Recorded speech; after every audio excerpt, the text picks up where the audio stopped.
আসসালামু আলাইকুম, সবাইকে স্বাগতম আমিনাস কিচেনেতে। গরুর মাংসের কালা ভুনা রান্নার সবচেয়ে সহজ ও পারফেক্ট রেসিপি শেয়ার করব। এই কালা ভুনা তৈরিতে অনেক দামি কোনো মশলা ব্যবহার করব না, খুবই সহজভাবে রেসিপিটি শেয়ার করেছি, আশা করি ভালো লাগবে। কেজি পরিমাণ গরুর মাংস নিয়ে নিয়েছি। আপনারা চাইলে খাসির মাংস দিয়েও এভাবে কালা ভুনা তৈরি করে নিতে পারেন। হাড় ও চর্বি সহ মাংস নিয়েছি। এই রান্নায় অবশ্যই চর্বি ও হাড় সহ মাংস নিতে হবে, শুধু সলিড মাংস দিয়ে কালা ভুনা রান্না হবে না। আর মাংসের টুকরোগুলো কিছুটা বড় করে কেটে নেবেন। আস্ত কিছু গরম মশলা দিয়ে দেব। 3 টুকরো দেব দারচিনি, 6টি ছোট এলাচ, 3টি লবঙ্গ, 1টি বড় এলাচ, 10-12টির মতো কালো গোলমরিচ, 1টি তেজপাতা, 2 টেবিল চামচ আদা রসুন বাটা,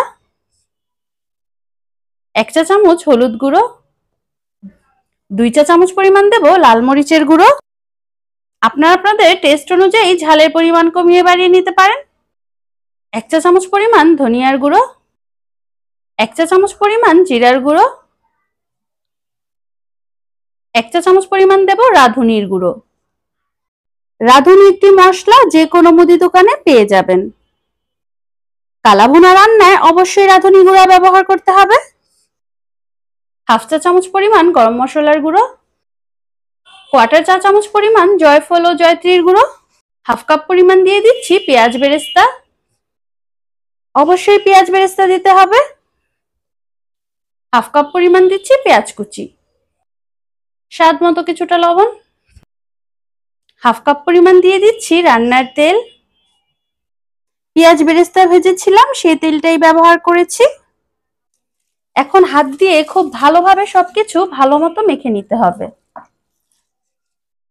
এখন চুলার আঁচ মিডিয়ামে রেখে ঢেকে রান্না করব 10 মিনিট। ফিরে এসেছি 10 মিনিট পর। মাংস থেকে অনেকটাই পানি বের হয়েছে। আপনাদের মাংস থেকে পানি না বের হলে এই পর্যায়ে কিছুটা গরম পানি অ্যাড করে নেবেন।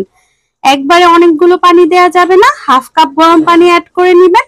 রান্না করার পর মাংস সেদ্ধ না হলে আরো 1/2 কাপ গরম পানি অ্যাড করে নেবেন। এভাবে একটু একটু গরম পানি অ্যাড করে মাংস সেদ্ধ করে নিতে হবে। মাংস থেকে যেহেতু পানি বের হয়েছে, তাই আমি আলাদা পানি অ্যাড করছি না, এই পানিতেই মাংস সেদ্ধ করে নেব। কম আঁচে রান্না করবেন, তাহলে এই পানিতেই মাংস সেদ্ধ হয়ে যাবে। যত বেশি জাল দিবেন মাংসের কালার তত বেশি চেঞ্জ হবে। কম আঁচে সময় নিয়ে মাংস জাল করে নিতে হবে। এখন রান্না করব প্রায় 45 মিনিটের মতো। ফিরে এসেছি প্রায় 45 মিনিট পর। মাংস প্রায় পুরোপুরি সেদ্ধ হয়ে গিয়েছে, তরকারির কালারটাও চেঞ্জ হয়ে এসেছে। মাংস যেহেতু সেদ্ধ হয়ে গিয়েছে, তাই এখন আর ঢাকনা দিয়ে ঢাকার দরকার নেই, খুলেই কিছুক্ষণ রান্না করব। অন্য একটি চুলায় একটি প্যান বসিয়ে নিয়েছি। 1/2 কাপ পরিমাণ দিয়ে দিচ্ছি সরিষার তেল। অবশ্যই এখানে সরিষার তেল ব্যবহার করতে হবে। কিছুটা দিয়ে দিচ্ছি পেঁয়াজ কুচি, কয়েক কোয়া রসুন কুচি, 3টি আস্ত শুকনা মরিচ। এখন সবকিছু ভেজে বেরেস্তার মতো করে ব্রাউন করে নিতে হবে। পেঁয়াজ ও রসুন ব্রাউন কালার হয়ে এসেছে। এখন এই ফোড়নটাকে দিয়ে দেব রান্না হতে থাকা মাংসের উপর। ফোড়ন দেওয়ার পর ঢেকে রেখে দেব 5 মিনিট। এই 5 মিনিটের মাঝে ঢাকনা খোলা যাবে না। 5 মিনিট পর ঢাকনাটা খুলে নিলাম। এখন মাংসের সাথে ফোড়নটাকে মিশিয়ে নেব। এখন দিয়ে দেব কিউব করে কেটে নেওয়া কয়েকটা পেঁয়াজ। এখন চুলার জাল আর কিছুটা বাড়িয়ে কিছুক্ষণ রান্না করে নেব। বেশ কিছুক্ষণ রান্না করে নিয়েছি। মাংসের কালার চেঞ্জ হয়ে গিয়েছে। মাংসের কালার চেঞ্জ হলেও ভেতরটা কিন্তু সফট ও জুসি থাকবে। এমন ভাবে রান্না করা যাবে না যেন মাংস ভিতরে শক্ত হয়ে যায়। কালা ভুনা রান্নায় তেলের পরিমাণ বেশি দিয়ে রান্না করতে হয়। তেলের পরিমাণ কম হলে পারফেক্ট কালা ভুনা রান্না হবে না। কালা ভুনা রান্না রেডি। এখন পরিবেশন করে নিব।